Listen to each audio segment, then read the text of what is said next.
नमो ऋहन्तां नमो सिद्धां नमो आर्यां नमो वज्रां नमो लोये त्रिकालवर्ती सर्वसाधु मंगलम भगवान वीर मंगलम गौतम बलि मंगलम कुंदकुंदारी जैन धर्मोस्तु सर्व मंगल्य मांगल्यम सर्व कल्याणकारकम प्रधानम सर्वधर्माणां जैनम जयतु शासनम ओंकार बिंदु संयुक्तम नित्यम ध्यायन्ति योगिनम कामदम मोक्षदम चैव ओंकाराय नमो नमः नमः समय साराय स्वानुभूत्या चकास्ते चित् स्वभावाय भावाय सर्वभावांतरचे अज्ञानतिमिरान्धानां ज्ञानाञ्जन शलाकया चक्षुरुन्मीलितं येन तस्मै श्रीगुरुवे नमः आत्मा ज्ञानं स्वयं ज्ञानं ज्ञानात् अन्यत् करोति परभावस्य कर्तात्मा मोहोऽयं व्यवहारः मंगलमय मंगलकरण वीतराग विज्ञान नमोता ही जाते भय अरिहंता दी ओम नमः सिद्धेभ्यो नमः सिद्धेभ्यो नमः सिद्धेभ्यो।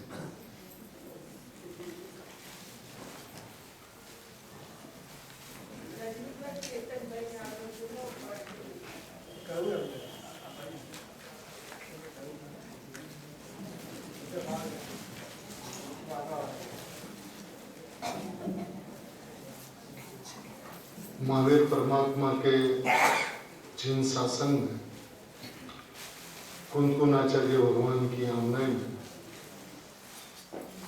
पूज्य गुरुदेव श्री के योग से आज अपन भगवान आत्मा का स्वरूप और उनकी व्यवस्था का जो रसपान कर रहे हैं तो देन पूज्य गुरुदेव श्री की है। गुरुदेव के बिना जैन जगत की कल्पना ही ऐसी लगती है कि जैसे निर्जन वन जंगल हो, जो कि आज गुरुदेव के आने से मंगलमय हो गए और उसमें गुरुदेव श्री के अनन्य शिष्य रत्न पूज्य बाबूजी के द्वारा चैतन्य की चहल पहल के अंतर्गत ज्ञान स्वभाव सम्यक ज्ञान यानी ज्ञान का स्वपर प्रकाशक स्वभाव, इस विषय के अंतिम चरण पे अपन बात कर रहे हैं। बाबूजी ये कहते हैं कि इसमें यह तर्क भी अपेक्षित नहीं है। यदि निरंतर ज्ञान सामान्य की ही दृष्टि रहे तो फिर ज्ञान के विशेषों का क्या होगा। यह तर्क भी अपेक्षित नहीं है। यदि निरंतर ज्ञान सामान्य की ही दृष्टि रहे तो फिर ज्ञान के विशेषों का क्या होगा। वस्तुतः ज्ञान तो सहज ही ज्ञेय निरपेक्ष रहकर अनेक आकार परिणत होता रहता है। वस्तुतः वस्तु परिस्थिति क्या है कि ज्ञान तो सहज ही ज्ञेय से निरपेक्ष रहकर अनेक आकार परिणत होता रहता है। किसी प्रबंध के बिना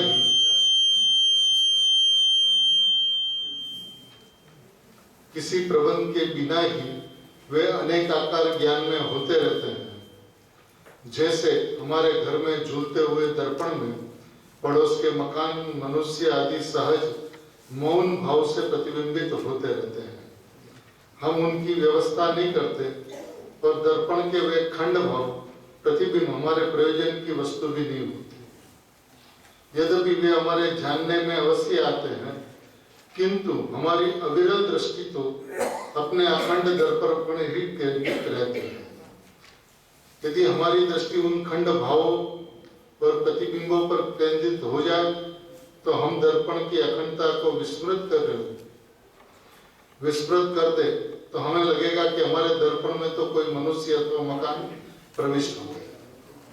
घर में दर्पण झूलता हो, पास पड़ोसी का मकान दिखाई दे, बहुत कुछ उसके अंदर में दिखाई दे, लेकिन हमारी दृष्टि उस खंड भाव के ऊपर में प्रतिबिंब के ऊपर में नहीं केंद्रित होती।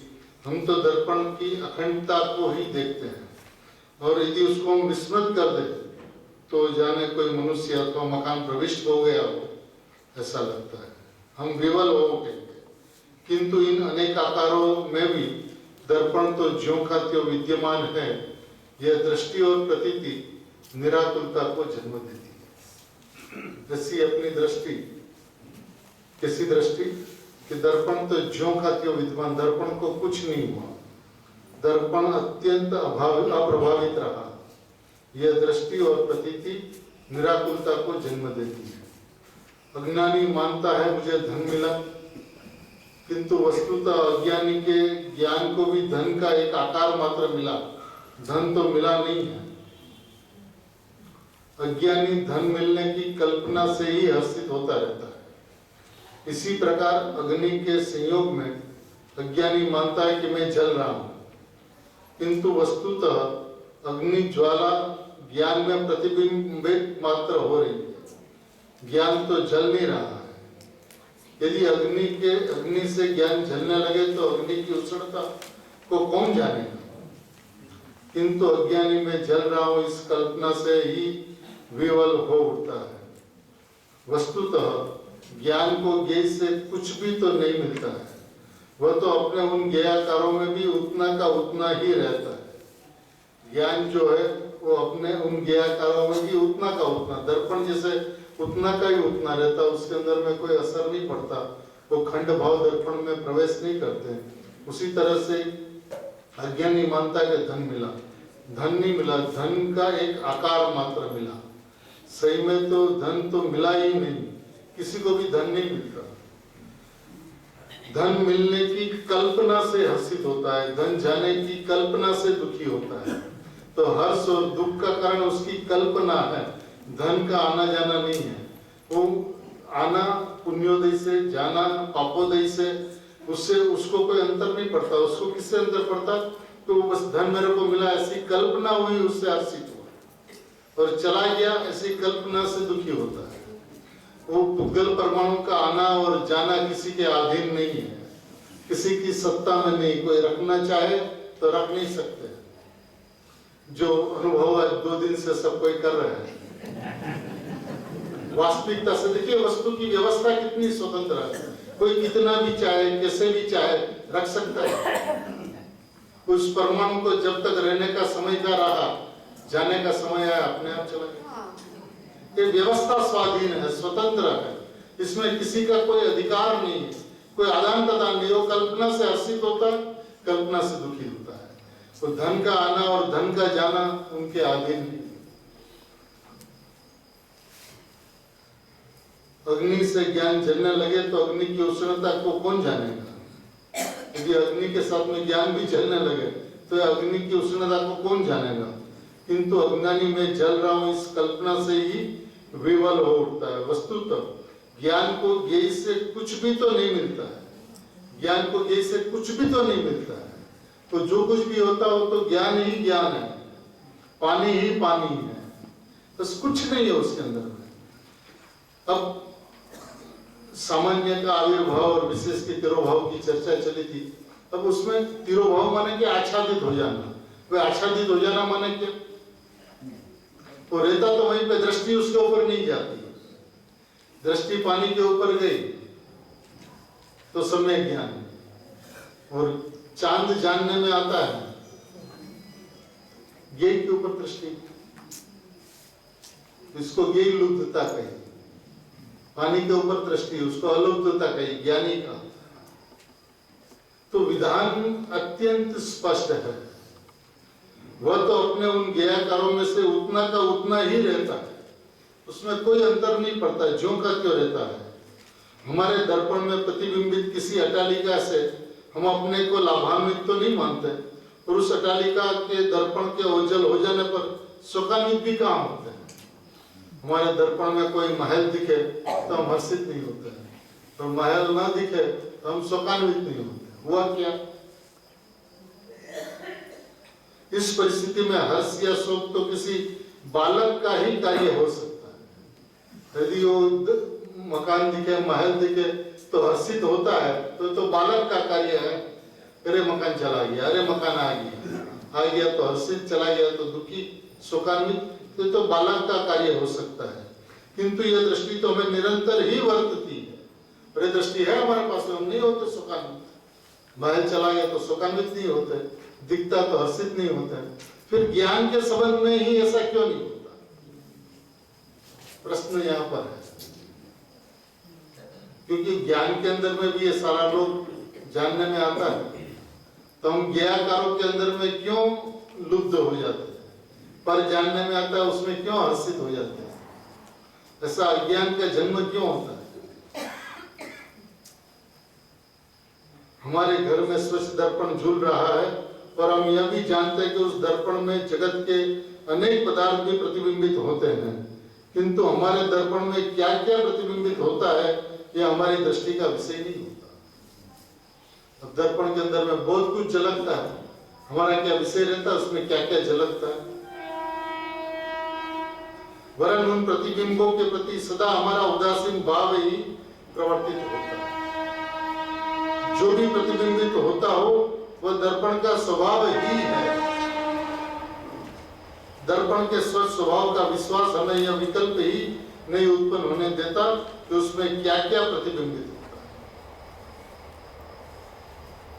दर्पण के स्वच्छ स्वभाव का विश्वास, दर्पण के स्वच्छ स्वभाव का विश्वास हमें यह विकल्प ही नहीं उत्पन्न होने देता कि उसमें क्या क्या प्रतिबिंबित होता है, क्योंकि वह हमारे विकल्प अथवा व्यवस्था का विषय न होकर दर्पण का अकृत्रिम स्वभाव ही है।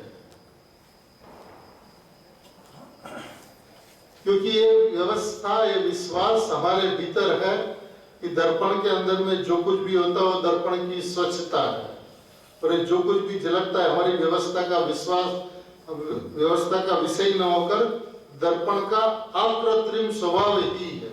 वे अकृत्रिम स्वभाव में कोई क्या करे? उसमें जो भी प्रतिबिंबित होता है सब व्यवस्थित ही है, व्यवस्था योग्य नहीं, तथा वे प्रतिबिंब ममता करने योग्य भी नहीं है। व्यवस्था योग्य भी नहीं है और ममता करने योग्य भी नहीं है, क्योंकि उन प्रतिबिंबों की ममता क्लेश कारिणी है। दर्पण में उन प्रतिबिंबों के आगमन पर जो ही हम हर्षित होंगे, दर्पण से उनका विलय हम शोक सागर में निमग्न कर देगा। अतः दर्पण विशेष की दृष्टि से उत्पन्न कल्पित हर्ष शोक का अंत दर्पण सामान्य की दृष्टि से ही संभव है। जब जो कुछ भी दर्पण के अंदर में झलकता, उस दर्पण के अंदर में कुछ नहीं आया, और जो कुछ भी झलका है, आकार प्रकार हुआ है, अनेक आकार, ये दर्पण का अपना वैभव है। अब ये न तो हमारा कोई व्यवस्था का विषय है और ये दर्पण का कृत्रिम स्वभाव भी है। जो कुछ भी प्रतिबिंबित होता है वो व्यवस्थित है, व्यवस्था योग्य नहीं, तथा वे प्रतिबिंब ममता करने योग्य भी नहीं है। बस यही बात ज्ञान के ऊपर उतार लेना।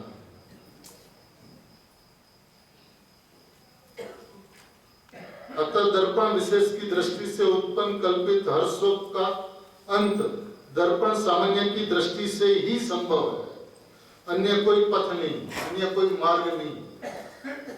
कहां पे दृष्टि जाने से? दर्पण सामान्य की दृष्टि से, ज्ञान सामान्य की दृष्टि से ही ये बात संभव हो सकती है।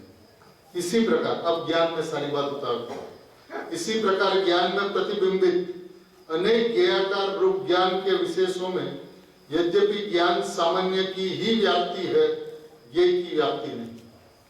क्या है ज्ञान के अंदर में? ज्ञान में प्रतिबिंबित अनेक ज्ञेयाकार रूप ज्ञान के विशेषों में, ज्ञेयाकार रूप ज्ञान के विशेषों में यद्यपि ज्ञान सामान्य की ही व्याप्ति है, ज्ञेय की व्याप्ति नहीं। ज्ञान सामान्य की व्याप्ति है, ज्ञेय की व्याप्ति नहीं, किंतु ज्ञान के वे विशेष वास्तव में आत्मा के लिए जानने मात्र के अतिरिक्त अन्य कुछ भी प्रयोजन की वस्तु नहीं है। बस इतना सा समझ लें कि पूरा अपनी जितनी चर्चा हुई है सुबह से इस विषय पर, इसका निष्कर्ष दिया बाबू जी ने हमें कि बस इसकी अन्य कुछ भी प्रयोजन वस्तु नहीं है, किसके अलावा जानने मात्र के अतिरिक्त। ज्ञान में वे स्वतः ही सहज भाव से निर्मित होते रहते हैं, स्वतः ही सहज भाव से निर्मित होते रहते हैं। यथा ज्ञान में जो घट परिणत हुआ वह घटाकार स्वयं ज्ञान ही है, किंतु आत्मा उस घटाकार ज्ञान का क्या करे? अतः निरंतर मैं तो ज्ञान ही हूं, घट नहीं, ये सामान्य की दृष्टि एवं अनुभूति ही शांति प्रदायनी है। निष्कर्ष है पूरा का पूरा। ज्ञान में वे स्वतः ही सहज भाव से निर्मित होते रहते हैं। यथा ज्ञान में जो घट परिणत हुआ वह घटाकार स्वयं ज्ञान ही है। देखिए अब यहाँ पे ज्ञानाकार की बात भी नहीं की, क्योंकि वो बात ज्ञानाकार के साथ साथ ब्रैकेट के अंदर में ज्ञानाकार की बात कर दी थी। तो अभी क्या कहते हैं? घटाकार स्वयं ज्ञान ही है, किंतु आत्मा उस घटाकार ज्ञान का क्या करे? अतः निरंतर मैं तो ज्ञान ही हूं, ज्ञान ही हूं, घट नहीं, ये सामान्य की दृष्टि एवं अनुभूति ही शांति प्रदायनी है। ज्ञान स्वभाव की प्रतीति अनंत प्रश्नों, अगणित घटना चक्रों तथा असंख्य परिस्थितियों का एकमात्र समाधान है। ज्ञान स्वभाव की प्रतीति, ज्ञान स्वभाव का विश्वास, अनंत प्रश्नों, अगणित घटना चक्रों तथा असंख्य परिस्थितियों का एकमात्र समाधान है। उस दृष्टि में शुद्ध अखंड एक रूप ज्ञान के अतिरिक्त आत्मा में कुछ भाषित ही नहीं होता। उस दृष्टि में शुद्ध अखंड एक रूप ज्ञान के अतिरिक्त आत्मा में कुछ भाषित ही नहीं होता। ज्ञान में आत्मा जानने में आता ऐसा नहीं।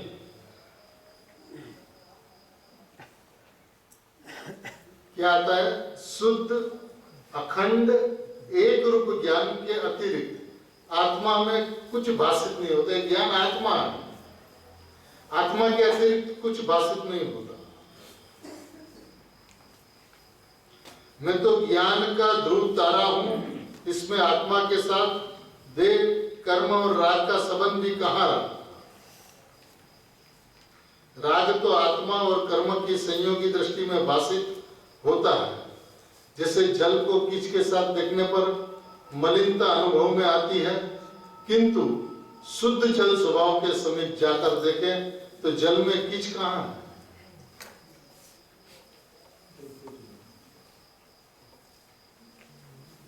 जल को कीच के साथ देखने पर मलिनता अनुभव में आती है, किंतु शुद्ध जल स्वभाव के समीप जाकर देखे तो जल में कीच कहां है? जिस वक्त जल के साथ कीच पाया जाता है उस समय जल के स्वभाव को जाकर देखा जाए तो उसमें कीच कहां है? और जिसको जल के साथ कीच दिखता उसको जल नहीं दिखता, और जिसको जल को कीच का संयोग है, जल में कीच नहीं है, ऐसा जिसको विश्वास है वो स्वच्छ जल को प्राप्त करता है। जिसको पानी मलिन दिखता है वो तो मलिनता को ही प्राप्त करता है, अशुद्धता को ही प्राप्त करता है। लेकिन वो मलिनता के वक्त जिसको स्वच्छ पानी दिखता है वो फिटकड़ी डालते ही, निर्मली पत्र डालते ही मैल बैठ जाता है, स्वच्छ पानी पाता है। ये मलिनता के वक्त स्वच्छ पानी को देखना, पानी उष्ण है उस समय पानी शीतल है। कि उष्णता अग्नि की है, पानी की नहीं है। उस वक्त, जिस वक्त पानी उष्ण है, उस वक्त पानी शीतल है। अब ये दृष्टि का कमाल है। बस जिस वक्त कीच है, उस वक्त जल स्वच्छ है।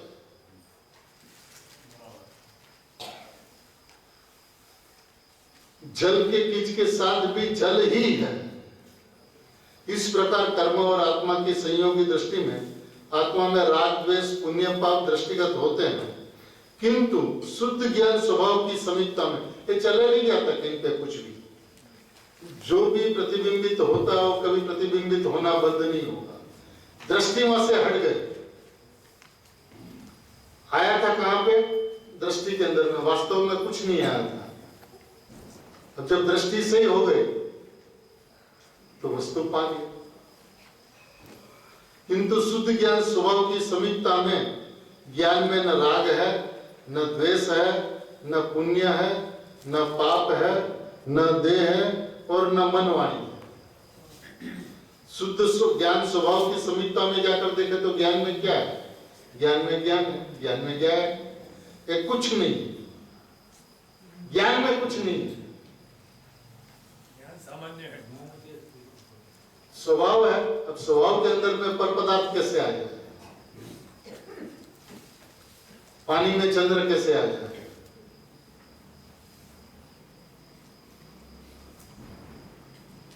स्पर्श भी नहीं कर पाते। इसका स्पर्श तक नहीं है, पर पदार्थ है, कैसे उसका स्पर्श? प्रलय काल के भयंकर प्लावन के बीच ज्ञान तो अनुभव करता है कि मेरे ज्ञान में प्रलय नहीं हुआ।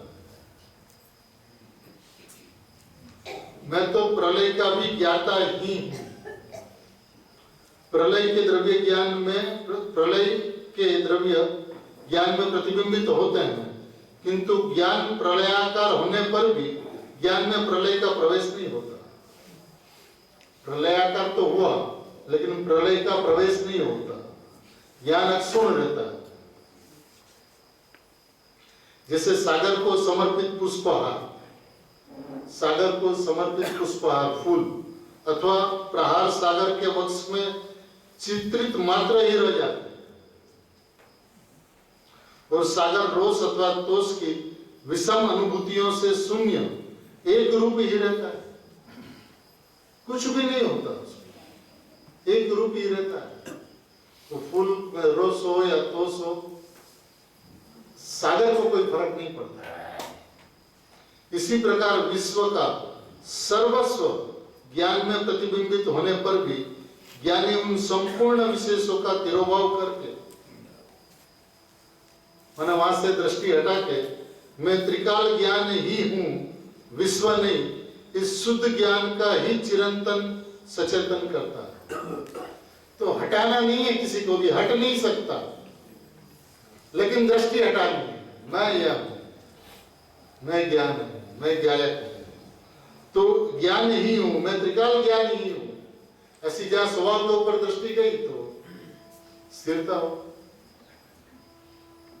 अज्ञान के अंदर में भी पर से कुछ आया नहीं, और आत्मज्ञान में भी द्रव्य से कुछ आया नहीं।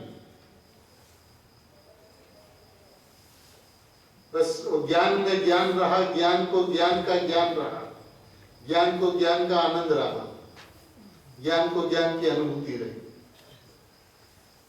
कुछ नहीं हुआ।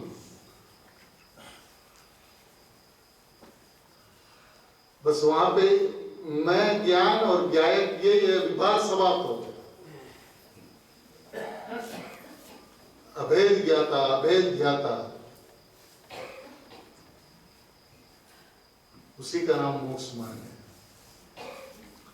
जगत की भयंकर प्रतिकूलताओं और सप्तम नरक की यातनाओं में भी ज्ञानी को शुद्ध ज्ञान का यह संचेतन अबाधित रहता है, क्योंकि इसके लिए संयोग में क्या है उससे कोई फर्क नहीं पड़ता, कोई अंतर नहीं पड़ता। जब ज्ञान को दे नहीं तब प्रतिकूलता का अस्तित्व ज्ञानी की दुनिया में है, रहे कहां? नहीं कहां रहा? जब ज्ञान को दे नहीं है तो प्रतिकूलता का अस्तित्व ज्ञानी की दुनिया में ही कहां रहा? प्रतिकूलता और नरक की यातना का ज्ञान में प्रवेश ही नहीं है, तब प्रतिकूलता और यातना ज्ञान को कैसे? इस प्रकार ज्ञान के वज्र कपाटों का भेदन करके कोई ज्ञान स्वभाव में प्रवेश ही नहीं हो पाता। कौन प्रविष्ट हो उसके अंदर में, ज्ञान स्वभाव के अंदर में, अभेद किले के अंदर में, निर्द्वंद किले के अंदर में कौन प्रवेश कर सकता? वहां तो वही हुआ है। अतः ज्ञान त्रिकाल शुद्ध एक रूप ही रहता है। बाबूजी ने ऐसा निष्कर्ष निकाल के दिया कि जिसका विश्लेषण करने की जरूरत नहीं। इसी ज्ञान के शुद्ध एकत्व में प्रतिष्ठित होकर, इसी ज्ञान के शुद्ध एकत्व में प्रतिष्ठित होकर ज्ञानी शुद्ध अनुभूति के बल से निरंतर कर्मों का क्षय करता हुआ मुक्ति के पावन पर बढ़ता चलता है और अंत में मुक्ति उसका वरण कर लेगी। वस्तुतः ज्ञानी को मुक्ति की भी चाह नहीं है। ज्ञान तो त्रिकाल मुक्त ही है। उसे नई मुक्ति अथवा सिद्ध दशा की भी अपेक्षा नहीं है। ज्ञान स्वभाव में रहते हुए बस मस्त रहता है, कोई चाह नहीं है उसको, कोई अपेक्षा नहीं है, क्योंकि स्वभाव तो त्रिकाल शुद्ध है, वह मैं हूं। तब जब मैं त्रिकाल शुद्ध हूं तो क्या चाह?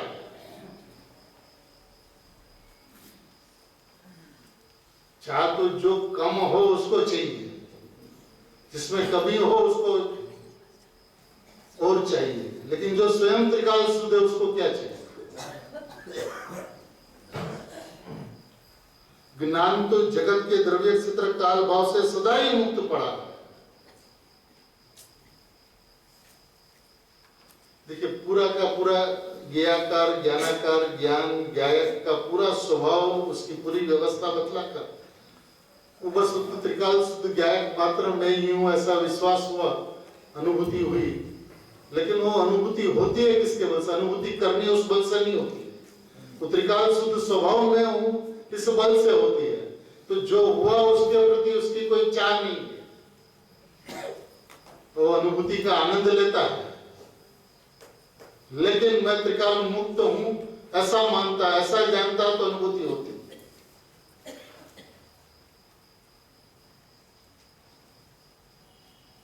ज्ञान तो नरक में भी मुक्त ही है, वह सदा ज्ञायक ही तो है, सदा ज्ञायक ही तो है।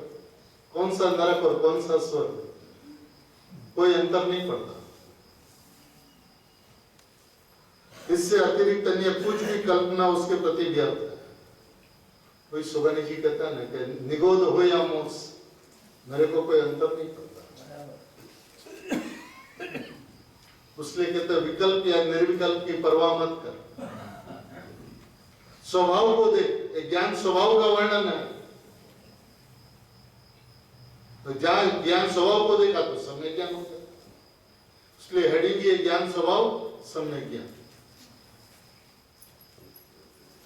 उसे आश्रय और बंध भी नहीं है, फलतः समर निजरा और मोक्ष भी उसे नहीं है। अब जिसको आश्रय बंध है उसको समर निजरा होता है, अब जिसे आश्रय बंध है ही नहीं उसका समर निजरा मोक्ष भी नहीं। क्योंकि जो पहले बंधा हो उसी को तो छूटने का प्रसंग बन सकता है। जो कभी बंधा ही नहीं उसकी मुक्ति की व्याप्ता ही व्यर्थ है। लोक की हर परिस्थिति में मैं तो ज्ञान ही हूं यह दृष्टि तथा ज्ञान का यह शुद्ध संचेतन भव के कपाटों का भेदन करके मुक्ति के पावन द्वार का उद्घाटन करता है। हर परिस्थिति में मैं तो ज्ञान ही हूं, ज्ञानी हूं माने ज्ञायक ही हूं माने आत्मा ही।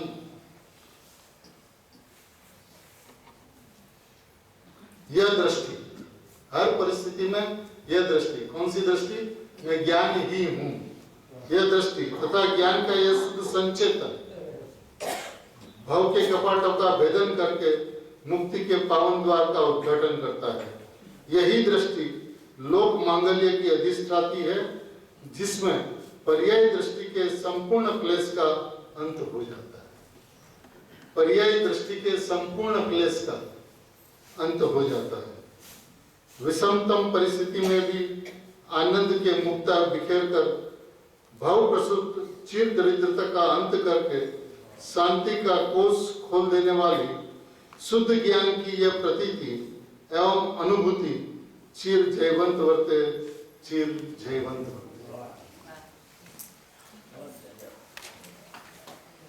पूज्य बाबूजी द्वारा लिखित तत्वज्ञान सम्यक दर्शन का विषय भाग प्रथम, भाग द्वितीय और ज्ञान स्वभाव, ये चारों लेख के ऊपर बाबूजी की जो लेखनी है वो अपने आप में एक अद्भुत है। एक तत्वज्ञान की जीवन कला जिस विधि से बताई है, सचमुच यदि इसका सांगोपांग शांति से धीरज पूर्वक यदि स्वाध्याय करने में आवे तो सही में जिसे द्रव्य दृष्टि प्रकाश अपने आप में एक जैन दर्शन की एक महान उपलब्धि है, जिसको समयसार का समयसार कहा जाता है। ऐसा है द्रव्य दृष्टि प्रकाश और चैतन्य की चाहल पर पूरी वस्तु व्यवस्था को इस तरह से प्रकाशित करती है कि जिसके अंदर में किसी को कुछ सोचने की आवश्यकता नहीं, सीधा स्वभाव हाथ में आ जाए, ऐसा अद्भुत विधान। तो अपन पहले दिन एक प्रश्न आया था कि द्रव्य दृष्टि प्रकाश में शोभानी जी के 250 नंबर बोल के बारे में विस्तार से लेने के लिए, तो आज भाई अपन 25 मिनट के अंदर में ये विषय थोड़ा लेते हैं। आत्म प्राप्ति केम था, इस विषय में जिज्ञासा पूर्वक पूछे हुए प्रश्न का विस्तृत उत्तर है। और ये सारे वंश समाज का एक प्रश्न है, आत्म प्राप्ति कैसे हो। तो सोगानी जी साहब शुरुआत यहाँ से करते हैं, रुचिमा खरेखर पोतानी जरूरत लागे।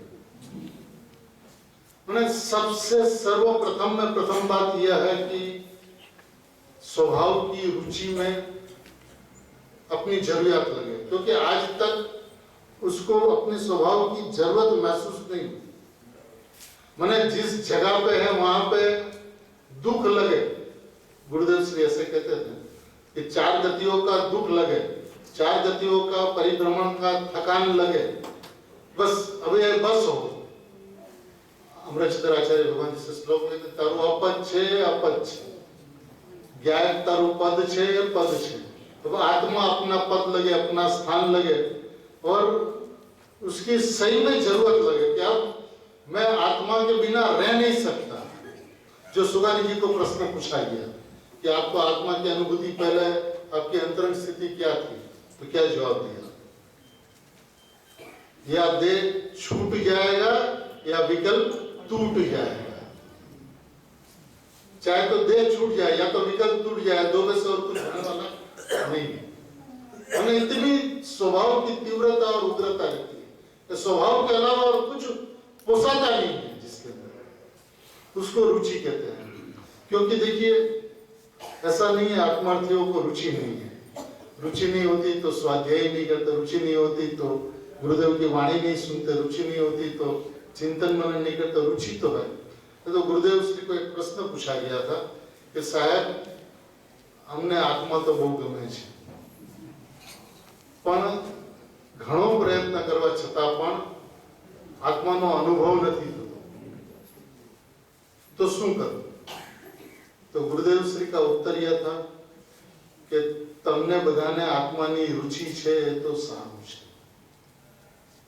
એટલે તો વાત को ખડા રખા કે રુચિ છે એ સારું છે, પણ જેટલી રુચિ હોવી જોઈએ અને જેવી રુચિ હોવી જોઈએ, જેટલી અને જેવી રુચિ હોવી જોઈએ તેટલી અને તેવી રુચિ નથી। જેટલી माने क्वांटिटी, जेवी એટલે क्वालिटी, जिस क्वांटिटी में और क्वालिटी के अंदर में जितनी रुचि होनी चाहिए उतनी रुचि नहीं। उसलिए कहते रुचि में खरेखर પોતાની જરૂરત લાગે, વાસ્તવિકપણે આપની જરૂરત લાગે, ત્યારે પોતાની વસ્તુની પ્રાપ્તિ થયા વિના રહે નહીં। मतलब पहला सेंटेंस ये है, यदि अपनी जरूरत लगे तो अपनी वस्तु की प्राप्ति हुए बिना रहे नहीं, ये गारंटी है। रहे नहीं, वो आत्मा की प्राप्ति न हो ऐसा हो नहीं सकता। रुचि हो और आत्मदर्शन न हो ऐसा हो नहीं सकता। इसलिए पहली बात, रुचि में खरेखर पोतानी जरूरत लागे त्यारे पोतानी वस्तुनी प्राप्ति थया विना रहे। પછી શું થવું જોઈએ? એ રુચિનું સ્વરૂપ શું છે? તો કે 24 કલાક ચિંતનમાં વગર ચિંતનમાં, 24 કલાક ચિંતનમાં વગર ચિંતનમાં એક આજ સ્વરૂપનું ભોલન ચાલતું રહે। चिंतन बाप जब चिंतन में बैठे, अकेले बैठे, तब तो ये बात चले, जितना भी चले, लेकिन किसी को स्थिरता ज्यादा हो, घंटा 2 घंटा भी बैठ पाए। लेकिन कहते हैं चिंतन में वगैर चिंतन में, माने सामान्य स्थिति के अंदर में, सामान्य क्रिया करते समय, दिनचर्या के समय, खाते पीते उठते बैठते चलते फिरते हर परिस्थिति के अंदर में एक आज स्वरूप नु घुलन चलतु रहे, मैं परमात्मा, मैं परमात्मा, इसका घुलन चलता रहे अंतरंग के अंदर। वो धुन तो ऐसी होती है, रुचि ऐसी होती है, तो बीजू कहीं पोसा ही नहीं।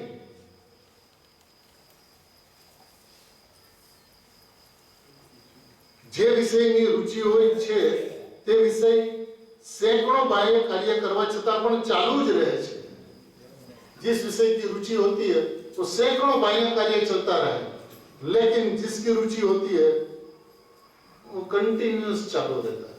अब किसी को पैसा का अभाव हो, अब वो किसी भी परिस्थिति में कहीं पे भी बैठा हो, तो हर समय माने जब पैसा की चर्चा चले तब तो पैसा की बात करे, लेकिन दूसरा कार्य चलता हो तो एक ही बात चलती रहे, एक ही बात चलती रहे। आज अभी किसी के पास 500,000 की 10-20 नोट हो तो भी उसका निकाल कैसे हो, इसके अलावा कुछ विचार में नहीं है। तो जिस चीज की रुचि, जिसकी उसको अहमियत लगती है, जिसकी उसको कीमत होती है, वो चाहे किसी भी परिस्थिति में, किसी भी कार्यों के बीच में हो, तो रुचि उसको वहीं से खींचती रहती है, खींचती रहती है, वहां पे खड़ा रहने की ना। જે વિષયની રુચિ હોય છે તે વિષય સેંકડો કાર્ય કરવા છતાં પણ ચાલુ જ રહે છે, ચાલુ જ રહે છે, इसमें ब्रेक नहीं लगता। एक बार गुरुदेव ने ऐसी बात कही, किसी ने ऐसा प्रश्न पूछा, वही अनुभूति वाला, साहब घणो प्रयत्न करिए छे पण अनुभूति नहीं थती। गुरुदेव का उत्तर यह था कि क्यारे एवं बने छे कि रातना आत्माना वीरामां निंदर ज न आवी होय।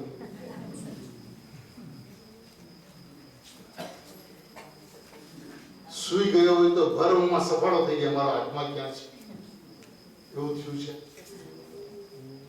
आ रुचिनुं स्वरूप छे, जेनी अंदरमां एने चैन न पड़े। એટલે હું આત્મા વગર मैं જીવી नहीं सकूं, रही नहीं सकूं। જે સોગાનજી કહે છે, વિકલ્પ તૂટી જશે ને તો શરીર ફાટી જશે।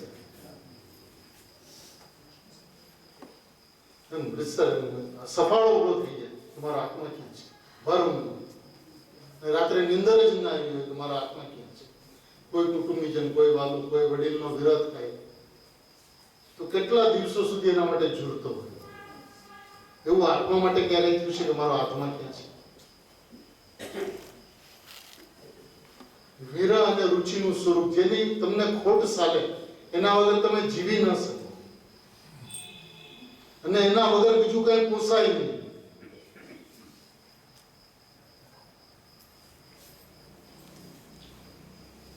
दोनों बहनों की बने बहनों की परिस्थिति पर આપણે विचार करिए तो दोनों बहनों के जीवन में क्या, जब गुरुदेव से बात मिली, श्रीमद जी का पुस्तक था उसके साथ में शास्त्रों के हिसाब से उसका चिंतन चलता, और जब धुन चली तो खाते पीते उठते बैठते उन्हें कुछ पता ही नहीं चलता था। तो बहन तो ऐसे कहती थी वो सगड़ी के ऊपर में रोटी रखे, पूरी की पूरी रोटी चल के खत्म हो जाए, पता ही नहीं चलता, दृष्टि नहीं है। माने जब आत्मा की धुन लगती है तो धुन का स्वरूप ऐसा होता है कि कहीं पे मन नहीं लगता, एक आत्मा ही आत्मा, आत्मा ही आत्मा, आत्मा ही आत्मा, ये चलता रहता है।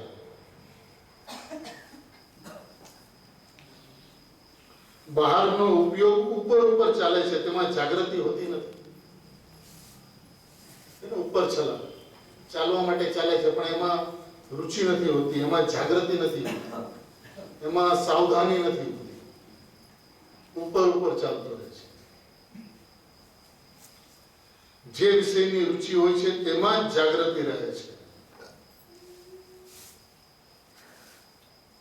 એ વિષય પ્યોરલી रुचि का,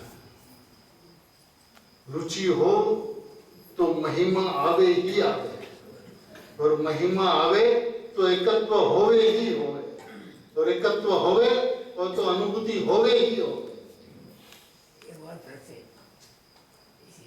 क्योंकि जब अपने जिस स्वभाव की भगवान आत्मा की रुचि, बस भगवान आत्मा हो, अब उनका पूर्ण स्वभाव, उनकी पूर्णता, उनकी संपूर्णता, कृत्यता, संपूर्ण शुद्धता, निष्क्रियता, अपरिणामीपन, चैतन्य प्रतिमा अपने आप को जब देखे तो उसकी रुचि के अंदर उसकी महिमा ना, मैं त्रिकाल परमात्मा, त्रिकाल वर्तमान में परमात्मा,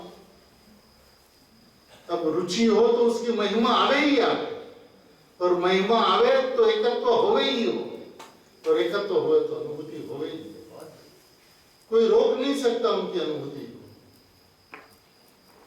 कुदरत बंधाયેલું છે। पूज्य बंसरी कहते हैं कुदरत बंधाયેલું છે। स्वभाव की महिमा हो और स्वभाव जवाब न दे, ऐसा निकम्मा आत्मा थोड़ी ना। आत्मा की रुचि हो, आत्मा की प्रीति हो और उनका जवाब न मिले, अशक्य है। सैकड़ों कार्य करता रहवा छતાં પણ તે બધાની ગુણતા જ રહ્યા કરે છે અને रुचिનો વિષય જ મુખ્ય રહે છે। सैकड़ों કાર્યની ગુણતા, કાર્ય થતું રહે એની ગુણતા રહ્યા કરે અને रुचिનો વિષય જ મુખ્ય રહે છે।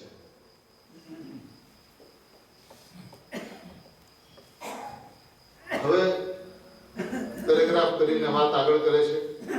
વિકલ્પાત્મક વિચારમાં પણ, વિકલ્પાત્મક વિચારમાં પણ શરીર આકાર ચૈતન્ય મૂર્તિને ટાંકી દીધું।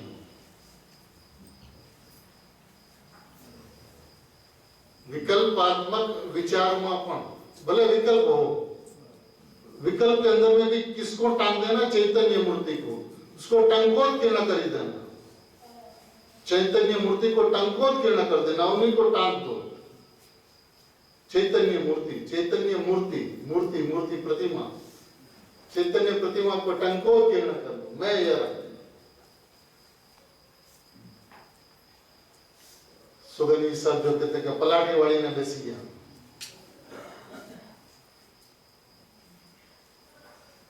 हूँ तो आज छू, हूँ तो आज छू, सुख दुखनी जे कई पर्याय थाय तेनी उपेक्षा राखो। वो उसकी परवाह नहीं करता, बाह्य संयोग के अंदर में अनुकूलता और प्रतिकूलता उसकी परवाह नहीं करता। क्या चलता उसके अंदर में? चैतन्य मूर्ति को टांग दो, मैंने क्या? हूँ तो आज छू, हूँ तो गायक छू, हूँ तो परमात्मा छू।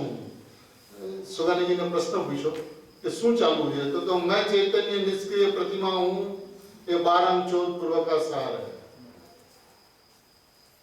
मैं चैतन्य निष्क्रिय अपरिणामी परमात्मा हूँ, ये 12 पूर्व का सार है। हूँ आज छू, सुख दुखनी जे कोई पर्याय थे तेनी उपेक्षा राखो। हूँ तो आज छू, विचार चाले तेनी पण गुणता राखो। મને આજ છું એની મુખ્યતા અને વિચારની ગુણતા। क्या વિચારની ગુણતા? હું તો આજ છું એવો જે વિચાર છે એની પણ ગુણતા। એટલે આત્માનો, આત્મા સંબંધીનો વિચાર જે છે એની પણ ગુણતા। એટલે ભાઈના શબ્દોની અંદરમાં કહે તો હું પરમાત્મા છું એવો વિકલ્પ પણ પરમાત્માને પીઠ દઈને ઉભો થાય છે। मैं परमात्मा हूं, यह विकल्प भी परमात्मा को पीठ देकर खड़ा होता है। विकल्प परमात्मा के सामने देकर थोड़ी खड़ा होता है, उसके सामने तो निर्विकल्पता खड़ी है। मैं परमात्मा हूं ऐसा विकल्प परमात्मा को पीठ देकर खड़ा होता है। હું તો આજ છું વિચાર ચાલે એની પણ ગૌણતા રાખો। હું તો એવો ને એવો ચૈતન્ય મૂર્તિ છું, બસ આજ દ્રષ્ટા કરતા રહો, બસ આજ દ્રઢતા કરતા રહો।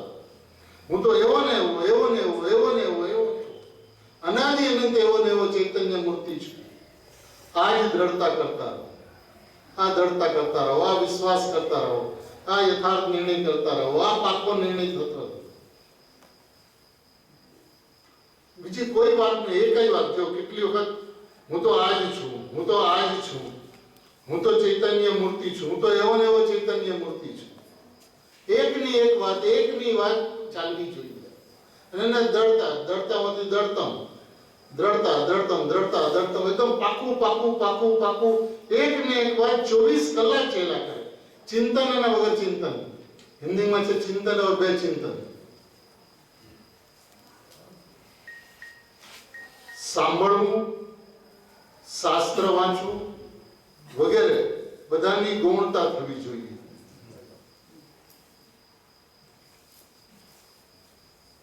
देखिए ये बात उसके लिए है जो 30-40 साल से अभ्यास करते आ रहे हैं, गुरुदेव को सुनते रहे और शास्त्र का स्वाध्याय करके उससे उलझन में पड़ गए। शास्त्र स्वाध्याय उलझन मिटाने के लिए है। सारी बात को सुनकर ज्ञायक पे आना है। कोई भी विषय चले, कोई भी प्रकरण चले तो उस प्रकरण से ज्ञायक के ऊपर आना है। तो जब मैं तो मैं ही हूं ऐसी बात चलती हो तो मैं ज्ञान की पर्याय है ना श्रद्धा की पर्याय कि चारित्र की पर्याय, ऐसा विचार नहीं चलता। स्वभाव की इतनी महिमा रहती है कि विकल्प के ऊपर भी वजन नहीं जाता। स्वभाव ऊर्ध्व रहता है और विकल्प दबता जाता है, विकल्प पतला होते चले जाता है। ये कहते हूं तो एवो ने एवो चैतन्य मूर्ति छू, बस आज દ્રઢતા કરતા રહો। સાંભળવું, શાસ્ત્ર વાંચવું વગેરે બધાની ગૌણતા થવી જોઈએ। એકાંતનો વધુ અભ્યાસ રહેવો જોઈએ।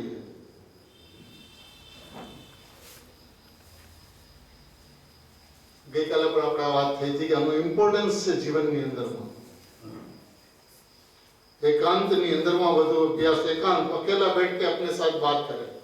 तो दोनों बहनों की शिक्षा थी हम लोगों कि आप जितना स्वाध्याय करो, जितना चिंतन करो, लेकिन एकांत में बैठ के अपने से बात करो। पता चलता रोज यदि आप जितना भी बैठते हो, आज जो बैठा फिर कल बैठो, तो जहां से आज जब चला था वहां से आगे चलना चाहिए। आगे नहीं चले तो कम से कम वहां तो मेंटेन होना चाहिए।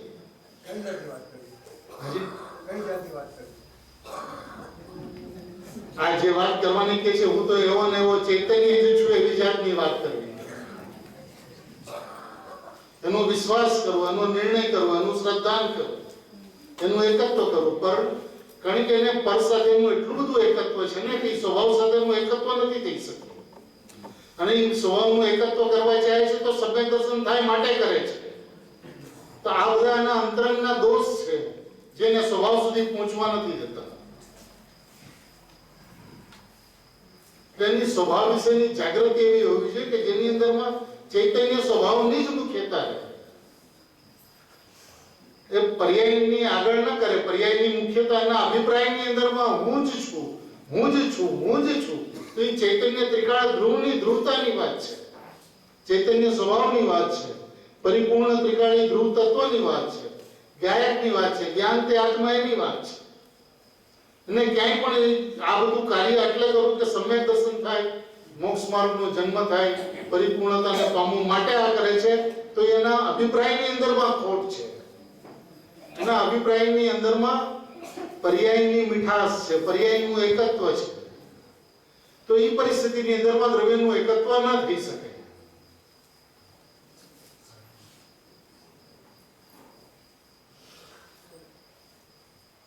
અને આ એકાંતનો વધુ અભ્યાસ રહેવો જોઈએ. શેના માટે?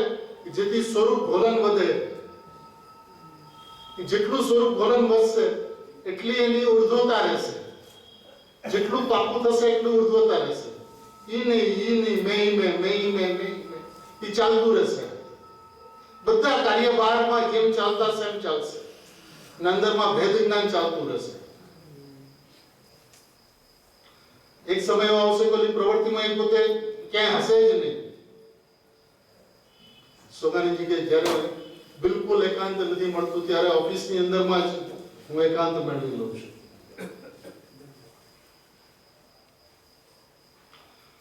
આ સમ્યક્ત્વ પ્રાપ્ત ન થયું, આ સમ્યક્ત્વ એટલે સમ્યક દર્શન પ્રાપ્ત ન થયું તો જીવ નિગોદમાં ચાલ્યો જશે.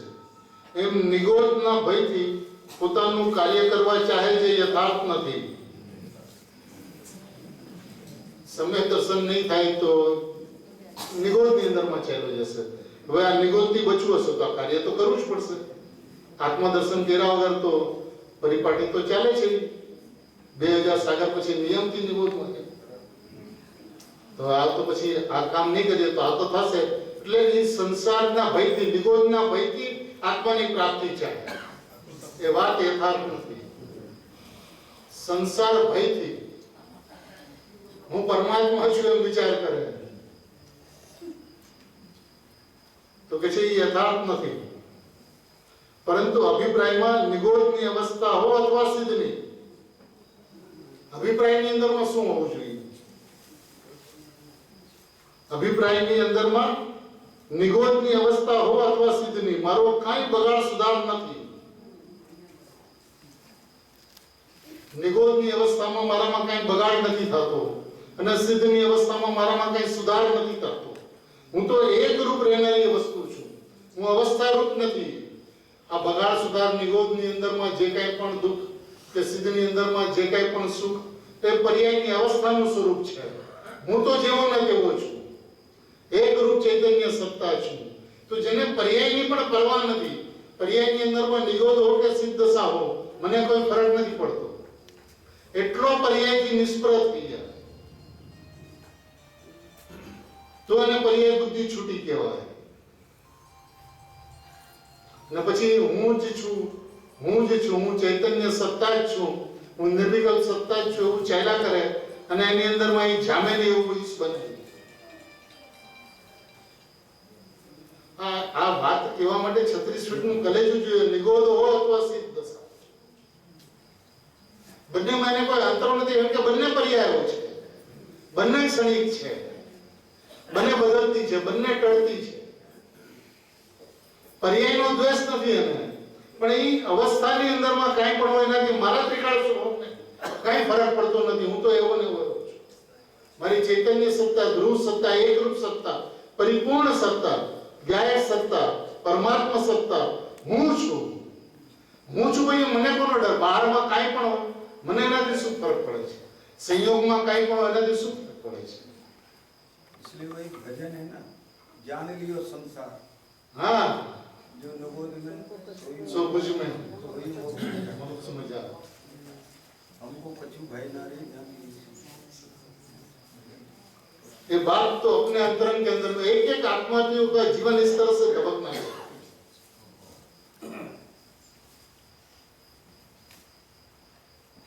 एवी हूँ अचलित वस्तु छू। निगोद अने सिद्धमा कई सुधार बगाड़ नहीं थतो। एवी हूँ अचलित वस्तु छू, अचल वस्तु छू। के छे ने तो मेरुथी पण વધારે અચલ છું। મેરુની અંદરમાં તો અનંત પરમાણુઓ રોજ આવે છે અને અનંત પરમાણુઓ રોજ જાય છે। મારામાંથી કાંઈ જતું નથી ને મારામાં કાંઈ આવતું નથી, એવો હું અચલ મેરુ છું। શરીરમાં પણ આ જાય છે। हाँ, એવી શ્રદ્ધા જામી જવી જોઈએ। હું અચલ વસ્તુ છું, અચલિત વસ્તુ છું, એવી શ્રદ્ધા જામી જવી જોઈએ। પર્યાય ગમે તેવી હો તેની ઉપેક્ષા જ રહેવી જોઈએ।